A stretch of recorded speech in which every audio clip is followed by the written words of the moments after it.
ঈদের আগে আমরা কিন্তু প্রতিটা গৃহিণী কিন্তু ঘর-দুয়ার গুছানোর কাজে লেগে যাই। ঘর গুছানোর, সাজানোর পাশাপাশি আমরা যদি স্কিনটাকে একটু যত্ন নেই, তাহলে কিন্তু ঈদের আগেই আমাদের স্কিনটা অনেক সুন্দর ঝকঝকে তকতকে হয়ে উঠবে। রমজান কিন্তু শেষের পর্যায়ে আর ঈদের জন্য কিন্তু আবার সেই ঘর গুছানোর তোড়জোড় শুরু হয়ে গেছে। আমরা কিন্তু দেখা যায় রোজার আগ দিয়ে অনেক ক্লিনিং করেছি, অনেক কাজকর্ম গুছিয়ে রেখেছি। ঠিক তেমনি কিন্তু আবার রোজার শেষের দিকেও কিন্তু ঘর একটু সাজানো গোছানোর দরকার আছে, পয় পরিষ্কারের দরকার আছে। তো আজকে আমার হেল্পিং হ্যান্ড দিয়ে ফ্যানগুলো পরিষ্কার করে নিলাম। আর সাথে, সাথে আমি ওর সাথে অনেক কাজ করেছি। যেমন ঘরের প্রতিটি কর্নারের ঝুল ছেড়ে দিয়েছি। এরপর যেখানে যা গুছানো লাগে সেটা আজকে গুছিয়ে নিলাম। কারণ আবার দেখা যায় ওরা তো আর কি ছুটিতে চলে যাবে। রোজার শেষের কয়েকদিন কিন্তু অনেক কাজকর্মের চাপ বেড়ে যায়, সাথে তো ইবাদত আছে।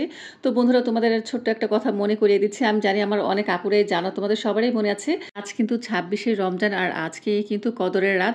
আসলে আজ না, বেজরের দেখা যায় শেষ দশকটাই তালাশ করতে হয়, যেমন 21 রোজা থেকে শুরু করে একদম 29 রোজার মধ্যে বেজরের রাতগুলো তালাশ করে কিন্তু নামাজ পড়তে হয়। তো দেখা যায় বিশেষ করে এই 26 রোজার রাতটাকে কিন্তু আমরা কদরের রাত হিসেবে ধরে থাকি। আর আমরা কিন্তু বেশিরভাগ ধর্মপ্রাণ মুসলমানরাই এই রাতে ইবাদত বন্দগিরি করে থাকি। তবে এই রাতটাকে আমরা কেউ কিন্তু অবহেলায় কাটাবো না। যাদের পিরিয়ড চলছে, মানে আমার মা বোনদের, তারাও কিন্তু দেখা যায় নামাজ না পড়লেও কিন্তু আমরা তসবিহ পাঠ করতে পারি, বিভিন্ন আর কি মুখে যতটা দোয়া দরুদ পারি পড়তে পারি। আসলে এই রাতটা কিন্তু বছরে একবারে আসে, আর এই মহিমান্বিত রাতের কথা আমরা সবাই জানি। যাই হোক, বেশি কথা বললাম না। তো আমি ঘরটার গুছিয়ে চলে যাচ্ছি একটু বাইরে। আমার বান্ধবী ফোন দিয়েছিল, আসলে রোজা তো শেষের দিকে, আর আমার বান্ধবী বলেছিল যে আমাদের ইফতারির দাওয়াত করে খাওয়াবে ওর পরিবারের সবাই, তারপরে কাছের আর কি দু একজন, যেমন তার মধ্যে আমি আছি, তারপর হচ্ছে মেয়েদের টিচার আছে। যাই হোক, আমরা রেস্টুরেন্ট বুকিং দিয়ে আসলাম, না তো দেখা যায় একসাথে 15-16 জনের আর কি আইটেম করতে গেলে সন্ধ্যার দিকে অনেক তাড়াহুড়া পড়ে যায়। তো আমরা খাবারের মেনু সিলেক্ট করে দিয়ে আসলাম, আর কতজন আসবো সেটাও বলে দিয়ে আসলাম, সাথে কিছু একটা আর কি অ্যাডভান্স টাকা পে করে দিয়ে আসলাম। এরপরে বাসায় এসে ঘরের কিন্তু অনেক কাজকর্ম গুছিয়ে নিয়েছি। আর গোসলের আগে ভাবলাম আজকে একটু স্কিন কেয়ার করে নিই। আসলে আর কি ঈদ চলে আসছে, আর রোজার মধ্যে তো তেমন কোনো স্কিন কেয়ারই হয়নি। আমাদের কিন্তু স্কিনেরও যত্ন নিতে হবে। তো এখানে আমি ঘরের উপটন যে ছিল থানাকায়, সেই থানাকের মধ্যে কয়েকটা আইটেম মিশিয়েছি। যেমন এখানে অ্যালোভেরা জেল মিশিয়েছি, গোলাপ জল মিশিয়েছি, ই ক্যাপ মিশিয়েছি, সেই সাথে সবচেয়ে মহামূল্যবান প্রপার্টিজ এখানে আমি স্যাফরন দিলাম। আমি কিন্তু এগুলোর সাথে 1 চামচ মধুও দিয়েছি, কারণ আমার এই উপটনটা অনেক দিন চলে যাবে। দেখা যায় আমার 500 টাকার উপটন এখন 5000 টাকা হয়ে গেছে। যাই হোক, আমি সম্পূর্ণ মুখে অ্যাপ্লাই করে নিলাম, আর একটা ব্রাশের সাহায্যে অ্যাপ্লাই করেছি যেন কোনো ওয়েস্ট না হয়। এরপরে গোসল করে নামাজ পড়ে বিকেলবেলা কাজকর্ম গুছিয়ে এখন চলে যাচ্ছি রেস্টুরেন্টের দিকে। আমার বান্ধবী আমাকে বলেছে আমি যেন 5:30টার মধ্যে রেস্টুরেন্টে চলে যাই। আসলে এই জিনিসটা আমার কখনোই হয় না, তার মধ্যে তো আবার রোজার দিন। যাই হোক, 6টার মধ্যে বাসা থেকে বের হয়েছি। ওই যে এক রিক্সায় জুই আর নাফি, আরেক রিক্সায় আমি আর তাসনিম। রাস্তা কিন্তু প্রচুর জ্যাম, জানি না ইফতারের আগে পৌঁছাতে পারবো কিনা। যা টাইম মতন আসতে পেরেছি, ভাবছিলাম তোমরা রাস্তায় আধা দেরি, কখনো ঠিক টাইম মতন আসতে পারি না, দেরি হয়ে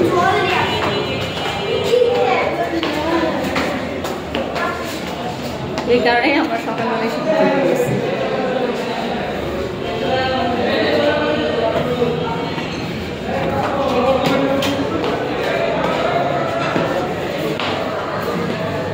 ভালো আছেন?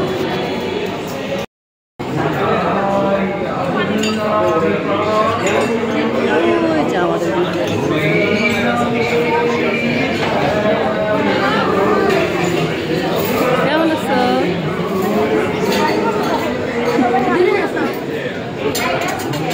ইয়াসমিন কই? আসলে কই গেছে? এই কারণে তো আমাকে ফোন দেয় নাকি, আইলে তো আমার ফোন দিত। যাক, আলহামদুলিল্লাহ, দেখা যায় আজানের 2-4 মিনিট আগে আসতে পেরেছি, কিন্তু এসে দেখি আমার বান্ধবী আসে নাই। অথচ ওর কথা ছিল আমি আর ও 5:30টার মধ্যে চলে আসবো। দেখা যায় ঠিক টাইম মতন কখনোই আসা হয় না, অনেক কাজকর্ম তো থাকে। ও ঠিক টাইম মতো আসতে না পারলেও কিন্তু ওদের ঘরের সদস্যদের সবাইকে কিন্তু পাঠিয়ে দিয়েছি, আর আমিও কিন্তু চলে আসছি। মাহে রমজান আছে কত? 24তম মাহে রমজান না? 24 রমজানের মাত্র আমরা বাইরে খাইতে আসলাম। 24 তারিখ। আজকে এটা একটা ফ্যামিলি গেট টুগেদারে বলা যায়। আসলে ইয়াসমিন কয়েকদিন ধরে বলছিল ইফতারি করার জন্য, কিন্তু হয়ে উঠছিল না। যাই হোক, আজকে প্ল্যানিং করে অনেক কিছু চিন্তা ভাবনা করে আমরা বাইরে আয়োজন করেছি। মূলত এই আয়োজনটা করেছে আজকে ইয়াসমিন, কিন্তু খাবারের মেনু কি কি হবে না হবে সব কিছু কিন্তু ডিসাইড করেছি আমি। শুধু আমি বলবো না, সাথে ইয়াসমিনও ছিল। তো এই যে দেখো, ম্যাডাম এখন আসছে, আজান দিয়ে দিয়েছে, এই পর্যায়ে সে আসছে, কারণ সে এখন নতুন করে মা হয়েছে। মুন্নি যে চলে গিয়েছে বাইরে, তার যে দুই ছেলে, ওই ছেলের সম্পূর্ণ দায়িত্ব কিন্তু এখন আমার বান্ধবীর উপরে। ও নিজেই বলে আমি নতুন করে মা হয়েছি, এখন সব কিছুতেই কিন্তু পরিবর্তন হয়েছে। আসলে আগে দেখা যায় আমরা অনেক ঘোরাফেরা করতাম, বাইরে বের হয়ে যেতাম, অনেক শপিং করতাম, কিন্তু এখন এই যে বাচ্চাদের কারণে ও আসলে ঘরে একদম বন্দি হয়ে আছে।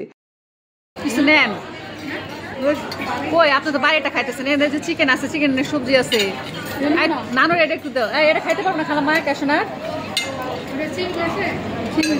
ভাগ করে নিব। ক্যাশনারটা 2টা দিচ্ছি।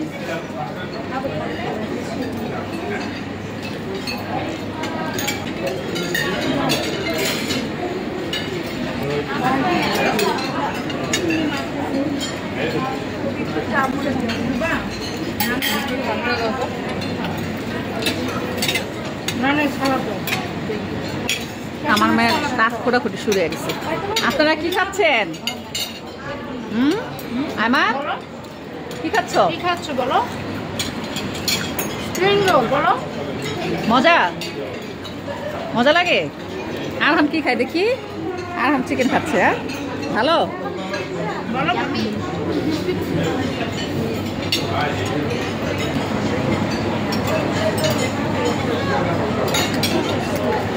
খাওয়ার মাঝখানে সবার একটু ভিডিও ক্যাপচার করে নিলাম, কারণ এই দায়িত্ব তো আমাকে পালন করতে হবে। কে করে দিবে ভিডিও?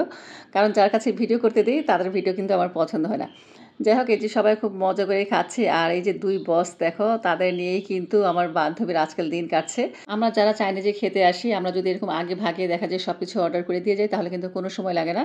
আর রোজার মধ্যে কিন্তু আসলে একটু সমস্যাই হয়ে যায়, কারণ তারাও তো রোজা রাখে। তো আমাদের কি হয়েছে, সব কিছুই দিয়েছে, আমরা যা যা অর্ডার করেছি, কিন্তু সস দিতে ভুলে গিয়েছে। তো সসের জন্য আমি বসেছিলাম যে সস দিয়ে যাবে, তারপর স্প্রিং রোল দিয়ে সস দিয়ে খাবো। 2বার কল করার পরে তারা আসে, তখন বললো যে আমরা তো রোজা রেখেছি, বলেন কি করবো, সব কিছু মনে থাকে না। সকালবেলা আমরা বুকিং করে দেওয়ার পরে আর কি খাবার মেনু সেট করে দেওয়ার পরে কিন্তু 2-একটা জিনিস আমার মিসিং হয়ে গিয়েছিল। এই যে কোল্ড ড্রিঙ্কসের জন্য অনেকক্ষণ আমরা বসেছিলাম, খাওয়ার শেষ পর্যায়ে দিয়ে গিয়েছে কোল্ড ড্রিঙ্কস। তাই আমি বলবো, যারা ফ্যামিলি নিয়ে একসাথে বাইরে খেতে যেতে চাও, আগে থাকতে যদি তোমরা অর্ডার করে দিয়ে আসো, তাহলে কিন্তু অনেকটা সুবিধা হয়। আমরা কিন্তু আরও একটা কাজ করেছি, সেটা হচ্ছে ওরা বলেছিল ইফতারের কোনো জিনিস আমরা অর্ডার করবো কিনা, কিন্তু আমরা নিষেধ করেছি। দেখা যায় এত ভারী খাবার খেয়ে কিন্তু ইফতারির খাবারগুলো খাওয়া হয় না। তবে রোজা যেহেতু আমরা রেখেছি, অনেকে বাচ্চারা তো রাখে না, সেখানে তো জুস আর খেজুর তো লাগবেই। তো সেটাও কিন্তু এখান থেকে পাওয়া যেত, কিন্তু অনেকটা চড়া দামে। তো আমি আমার বান্ধবী মিলে প্ল্যান করেছিলাম বাসায় থেকে যেন 1 বোতল আর কি শরবত গুলে নিয়ে আসে, আর যেন কিছু খেজুর নিয়ে আসে। তো এতেও কিন্তু আমাদের অনেকটা টাকা সেভ হয়ে গিয়েছে, মানে আমার বান্ধবীর অনেকটা টাকা সেভ হয়ে গিয়েছে। যাই হোক, এই যে সবার খাওয়া দাওয়া শেষ, এখন আর কি প্রিপারেশন নিচ্ছে, সবাই এবার কি বাসায় যাবে। আমি আর আমার বান্ধবী একটু পরে যাচ্ছি, বিল পে করে দিয়ে যাব। তো সবাইকে রিক্সায় উঠিয়ে দিলাম, তো সবাই চলে গেছে, আর আমরাও এখন 3 বাচ্চা নিয়ে বের হয়ে পড়েছি। ভেবেছিলাম আর কি আমার বান্ধবী কিছু কেনাকাটা করবে 2 বাচ্চার জন্য, কিন্তু বাচ্চারা বের হলে রাস্তায় এত বিরক্ত করে, যা দেখে তাই চাই, খেলনা দেখলে খেলনা যাচ্ছে, এটা সেটা আরও কত কিছু তো আছে। তো বন্ধুরা, আজকের মতো এই পর্যন্ত। সবাই ভালো থেকো, আল্লাহ হাফিজ, আসসালামু আলাইকুম।